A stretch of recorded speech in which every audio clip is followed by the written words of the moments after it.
अंबेजोगाई येथील तालुक्यात petrol diesel टंचाईमुळे नागरिकांना मोठा त्रास सहन करावा लागतोय।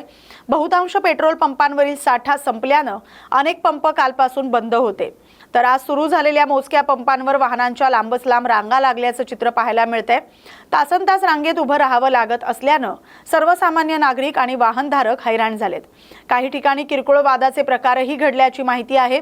दरम्यान घाटनांदूर येथील इंडियन ऑइल पंपावर सकाळपासून पुरवठा सुरळीत सुरू असल्याचं सांगण्यात आले। इंधन टंचाईचा परिणाम रुग्णवाहिका सेवा, माल वाहतूक तसंच दैनंदिन कामकाजावर होतोय। शेतकरी, व्यापारी आणि कामगार वर्गाला मोठा फटका बसतोय। या पार्श्वभूमीवर तहसीलदार विलास तरंगे यांनी नागरिकांना आवाहन करत काही दिवस पुरवठा विस्कळीत होता, मात्र आता तो हळूहळू स्थिती सुधारत असल्याचं सांगितलंय। तरंगे साहब, अपने शहर में कितने पेट्रोल पंप है और ग्रामीण में कितने पेट्रोल पंप है जो चालू कंडिशन में? आपल्या अंबाजोगाई तालुक्यामध्ये एकूण टोटल 15 पेट्रोल पंप आहेत। त्याच्यामध्ये BPCL, HPCL, IOCL अशा प्राधान्याने कंपन्या आहेत आणि एक घाटनांदूरला एक न्यायालय नावाची कंपनी आहे। त्याच्यामध्ये 6 पंप हे शहरी भागात आणि इतर 9 पंप हे ग्रामीण भागात आहेत। मागचे सलग 3 दिवस 1 मे पासून सुट्टी होती, त्याच्यामुळे बऱ्याच ठिकाणी आमच्याकडे तक्रारी प्राप्त होत्या की पेट्रोलचा साठा नाही आहे, बऱ्याच ठिकाणी पेट्रोल डिझेल भेटत नाही।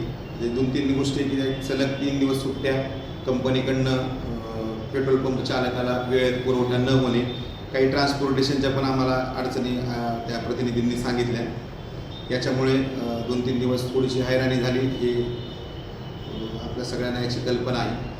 त्याचा एक भाग म्हणून माझ्या टीमने पूर्ण पेट्रोल पंपची तपासणी करून तिथला स्टॉक आणि तिथलं जे करंट स्टेटस आहे ते देखील त्यांच्याकडनं प्राप्त करून घेतलं। मोस्ट ऑफ दी पंपांवरती आज संध्याकाळपर्यंत पुरवठा सुरळीत होईल असं कंपनीच्या प्रतिनिधींनी कळवलेलं आहे। त्याच्यामध्ये शहरी भागात सध्या 3 पंप सुरू आहेत आणि घाटनांदूरचे 2 पंप सुरू आहेत। उर्वरित पाटोदा, लोखंडी आणि बर्दापूर या ठिकाणची पंप सद्यस्थितीत स्टॉक नसल्यामुळे बंद आहेत, पण त्यांचा आज संध्याकाळपर्यंत स्टॉक उपलब्ध होईल। याच्या निमित्तानं मी अंबाजोगाई तालुक्यातील सर्व नागरिकांना आवाहन करतो की कोणत्याही प्रकारची गर्दी न करता थोडंसं प्रशासनाला सहकार्य करा।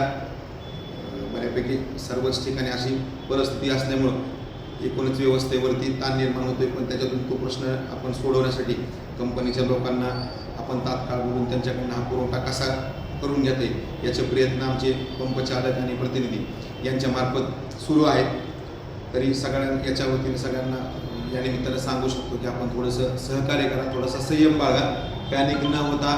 कुठली अडचण असेल तर आमचे नंबर आहेत, वेगवेगळ्या सोशल मीडियाच्या ग्रुपवरती देखील आपण आपल्या अडचणी सांगू शकता।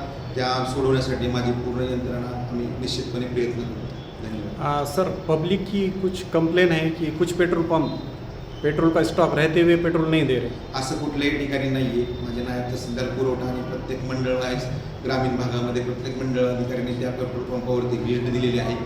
त्यांची जी डीप असते, म्हणजे किती आहे पेट्रोल, त्याची डेन्सिटी वगैरे ह्या ज्या काही प्राथमिक सेल वगैरे तपासणे, त्या तपासणी करून आमच्याकडे त्याचा रिपोर्ट आला आहे। असा प्रकार निश्चितपणे कुठं नाही। या उपरी कुठं कुणाच्या निदर्शन असेल तर इमिजिएटली सांगा, जेणेकरून माझी टीम पाठवून तिथे व्हेरीफाय करेल आणि केवळ कुणीतरी साठेबाजी करते किंवा कुणीतरी चुकीचा प्रकार करते म्हणून नागरिकांना हेळसांड होणार नाही किंवा त्यांना या सेवेपासून वंचित राहतील, अशा प्रकारचा कुठलाही प्रकार घडणार नाही यासाठी आम्ही नेहमी सज्ज आणि कटिबद्ध राहू। Thank you sir. बीड जिल्ह्यामध्ये गेल्या 3 दिवसांपासून पेट्रोलची तीव्र टंचाई निर्माण झाली। वाहन चालकांचे हाल होत आहेत। शहरात मोजकेच पेट्रोल पंप सुरू असून त्यापैकी फक्त 2च पेट्रोल पंप ठराविक वेळेत कार्यरत असल्याने नागरिकांना तासनतास रांगेत उभं राहावं लागतंय।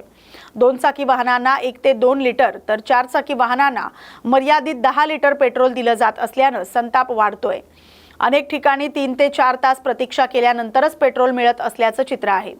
ग्रामीण भागातही हीच परिस्थिती असून दैनंदिन कामकाज, प्रवास आणि माल वाहतुकीवर मोठा परिणाम होतोय। या टंचाईमुळे प्रवासी आणि वाहनधारकांमध्ये नाराजीचं वातावरण निर्माण झाले। प्रशासनानं तात्काळ दखल घेऊन पेट्रोल पुरवठा सुरळीत करावा अशी मागणी नागरिक करतायत। या बातमीसोबतच न्यूज मराठी विशेष बातमीपत्रात आता इथेच थांबतोय। अशाच महत्त्वाच्या बातम्यांसाठी पाहत राहा न्यूज मराठी 24/7। नवा भारत, नवा विचार।